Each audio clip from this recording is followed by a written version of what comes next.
Level 1. The ceiling you never saw. Your grandmother kept emergency money in an old coffee tin.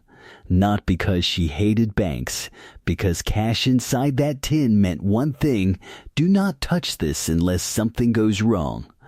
And something always went wrong eventually. The car, the refrigerator, a medical bill, rent. That coffee tin was your first financial education. Nobody sat you down and said, "We struggle with money." You learned it through reactions. Your mother's face when the car made a new noise. Your father getting quiet when somebody mentioned retirement. The school trip you suddenly decided you didn't want to go on after hearing what it cost. You learned early that money was something you worried about before you enjoyed it. And statistically, that kind of financial fragility is still common. The Federal Reserve reported that in 2025, only 55% of U.S. adults had emergency savings sufficient to cover 3 months of expenses. Among adults ages 18 to 29, it was just 37%. And 59% of adults experienced at least one major unexpected expense during the year, with major vehicle repairs or replacement being the most common at 30%. So when something breaks in your family, people do not ask, "Which account should we use?" They ask, "Which bill can wait?" You grow up thinking this is just how money works. You get paid. Something takes it. You get paid again. Something else takes it. Save a little. Lose it. Repeat. The ceiling is never announced. You simply keep growing until eventually you hit it. Then one day, something changes. Level 2. The first crack. You were 22. Sitting in your childhood bedroom at midnight. Laptop open. Headphones on. You were reading about somebody who started with an ordinary job and built something on the side. Not a billionaire. Not somebody whose father gave them $5 million. Just somebody normal.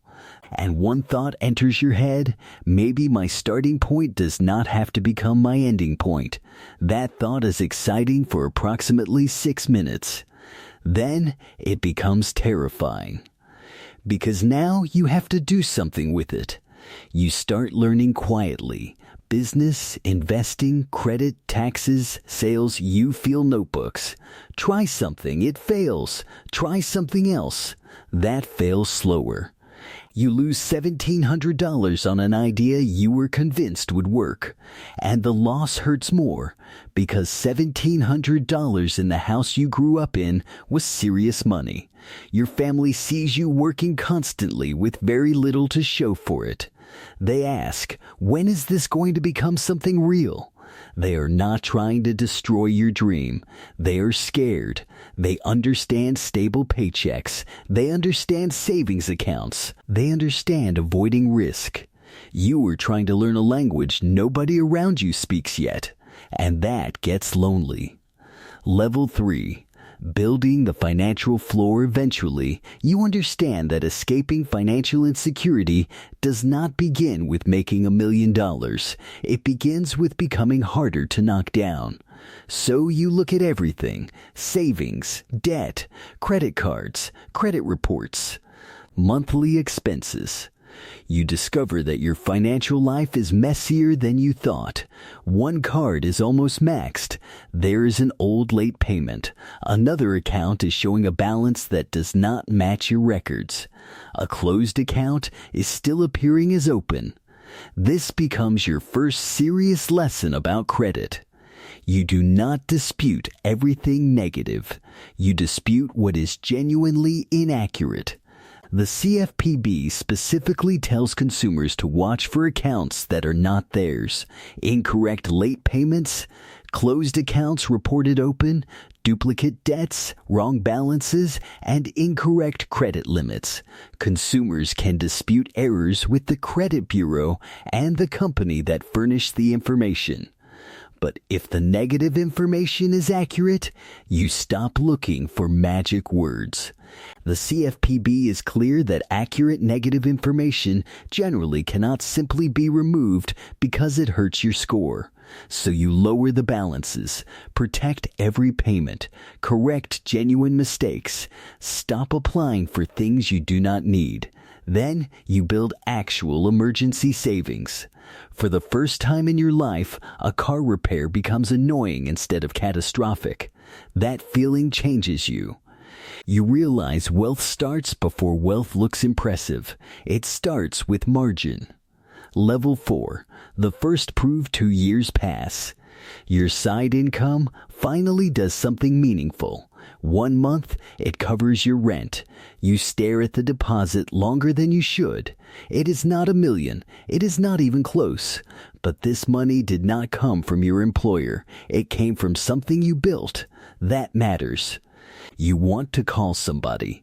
Then you realize explaining why this particular number matters would require explaining the previous 2 years. So you celebrate alone.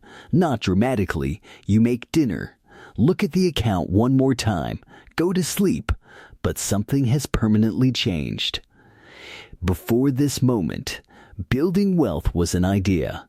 Now you have evidence. So you do not upgrade the car. You do not immediately move. You reinvest part of the money, invest another part, build reserves, and slowly your net worth begins moving. $25,000, $60,000, $100,000, $250,000. None of those numbers arrives with music, but each one makes you less dependent on the next paycheck. That becomes your new definition of progress, not how rich do I look. But how many bad months could I survive without destroying everything? Level 5. The first million you are 34 when it happens. You run the numbers. Business value, retirement accounts, brokerage investments, cash, maybe some home equity, minus what you owe. You calculate again. $1,006,000 net worth, 7 figures. You close the spreadsheet. Open it again. Still there. You imagine this moment hundreds of times. You thought you would scream, "Buy something. Call your mother." Instead, the room is completely quiet because there is no reference point for this in your family. Your grandmother's emergency fund lived inside a coffee tin. Now you are looking at a balance sheet with 7 figures. You call your mother anyway. She asks how you are doing. You say, "Good." You almost tell her. You don't. Then she reminds you to eat properly. And somehow that makes the whole thing feel more real than the $1 million did. This is where you learn another lesson. A $1 million net worth does not mean you have $1 million sitting in checking. Business equity can move. Markets can fall. Property values can change. Taxes exist. Debt exists. One number does not make you financially invincible. And contrary to the dramatic wealth videos online, crossing $1 million also does not suddenly mean you need some giant federal estate tax strategy. For 2026, the federal basic estate and gift tax exclusion is $15 million. You still begin planning. Beneficiaries, insurance, a will where appropriate. Tax planning, how assets are owned. How the business continues if something happens to you. Because building wealth and protecting wealth are different skills. You have finally learned the first one. Now you have to learn the second. Level 6. The gap then, you go home for the holidays. Same house, same television, same kitchen, same people you love. But something feels different. Your mother complains about an unexpected $2,000 repair. You could pay it immediately. You do. She says you didn't have to do that. You say, "I know." Then there is a small silence, maybe 2 seconds, but you feel it. Money changed something neither of you asked it to change. Friends change too. Not everybody, but some. One friend jokes, easy for you to say. You've got money now. He laughs. You laugh. Neither of you completely means the laugh. Another friend stops talking about financial problems around you. Someone else starts bringing you every business idea they have ever had. The relationships do not necessarily end, they just become more complicated. And then guilt arrives. You look at people you love still worrying about money. You could solve some of those problems, but you cannot solve every problem. And even when you can write the check, you start asking, am I helping? Am I creating dependence? Do they want help? Do they want advice? Do I know the difference? Being the first person with money means there was nobody before you to teach you how to have money around people who do not. So you learn slowly. You help intentionally, not performatively. You stop thinking every problem requires your wallet. Sometimes support means money. Sometimes it means opportunity. Sometimes education. Sometimes saying no. That last one is the hardest.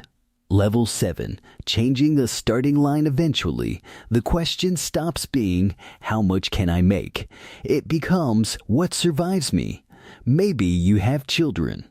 Maybe you are thinking about the ones you might have someday.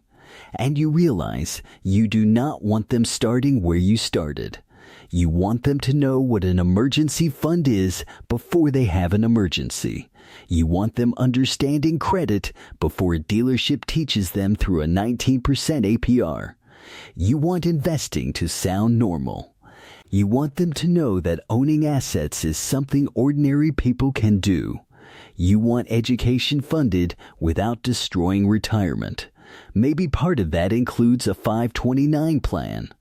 Under current federal rules, qualified 529 distributions can receive favorable tax treatment for eligible education costs, and certain long-held 529 funds can even be rolled directly into the beneficiary's Roth IRA subject to requirements, annual limits, and a $35,000 lifetime rollover cap. But generational wealth is bigger than an account. It is what your children never have to learn through panic. You grew up hearing, we can't afford that. Maybe they grow up hearing, let's look at the numbers.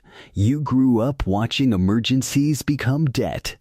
Maybe they grow up watching emergencies become withdrawals from a reserve that was built specifically for emergencies. You grew up seeing credit as something mysterious that decided whether people said yes or no to you. Maybe they grow up understanding that credit is simply one financial tool, and that strong credit gives them options, not permission to overspend. You grew up believing investing was something wealthy people did. Maybe they grow up believing investing is simply what happens after income arrives. That is the real change. Not giving your children an unlimited credit card, giving them a different financial vocabulary. The truth about being first, and eventually you think about the coffee tin again. Your grandmother was not financially stupid. She was solving the problem with the tools she understood. She protected what little margin she had.